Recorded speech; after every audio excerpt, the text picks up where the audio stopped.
Mo kí gbogbo yín pátápátá orúkọ mi ò yí padà Àmọ̀tẹ́kùn Oòduà ni mo jẹ́. Orí fídíò tí bàbá wa Dr. Saka Balogun tí wọ́n ṣe pẹ̀lú interview tí wọ́n ṣe. Ẹ tó bá ní làákàyè tó bá gbọ́ ọ̀rọ̀ bàbá yìí dáadáa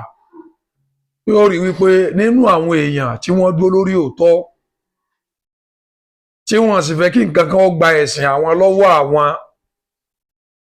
àbí káwọn tí torí wípé àwọn ń fẹ́ nǹkan kan káwọn wà compromise irú èèyàn yìí ni bàbá yìí o ẹ là bá débi wípé tó bá fẹ́ joyè má tẹ̀lé ìmáàmù mọ́ ìwọ náà fi rora rẹ wo kó o ti torí bó fẹ́ joyè kí n wí ẹnìkan wá sọ fún ọ wípé torí pé òun àti pásítọ̀ rẹ ní misunderstanding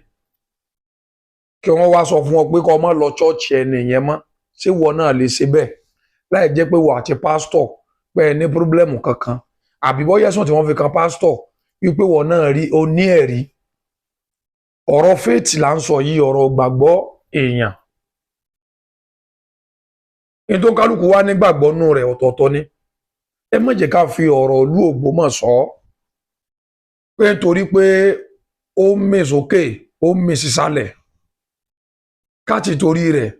ká fi ṣe àwọn nǹkan tó jẹ́ wípé títí láíláí nílùú ò ní gbàgbé rẹ̀ o Christian ni mí inú mi sì ń dùn sí àṣeyọrí bàbá ìmáàmù àti gbogbo nǹkan tí bàbá ìmáàmù ń ṣe àwọn nǹkan mi ń bẹ tó jẹ́ pé tèmi náà bá rí mo máa ń jáde mo máa ń sọ̀rọ̀ eléyìí kò yẹ kó lè rí bẹ́ẹ̀ eléyìí kò yẹ kó lè rí bẹ́ẹ̀ àmọ́ kí n la bá débi wípé tó o bá fẹ́ joyè wò lẹ́yìn ìmáàmù má lọ kírun mọ́sálásí ọjà àgbó nígbà tẹ́yìn náà ń gbọ́ ẹ jẹ́ ká fi ro ara wa wò bàbá tá à ń sọ̀rọ̀ nípa rẹ̀ yìí àgbàlagbà ni wọ́n fa bàbá tó lámìlakánú ayé tó jẹ́yàn nú ayé tó mọ tí wọ́n ń pè léèyàn ṣé ìbá wa jẹ́ wípé ó kọ̀ ìdílé ọmọ bàjẹ́ àbí ká jẹ́ wípé ká fọ́lò àṣà wa kí n lásọ pé àwọn bàbá Saka Balogun tó ń wá káàkiri sówó láni wọn ò ní ni ṣé èèyàn lásọ pé wọn ò mọ ní ṣé tí wọ́n bá joyè yẹn gan-an ṣé ìbá jẹ́ pé nítorí ó kọ̀ ìdílé ṣó ní sálárì kan tí wọ́n gbà ní kí ni wọ́n fẹ́ fún wọn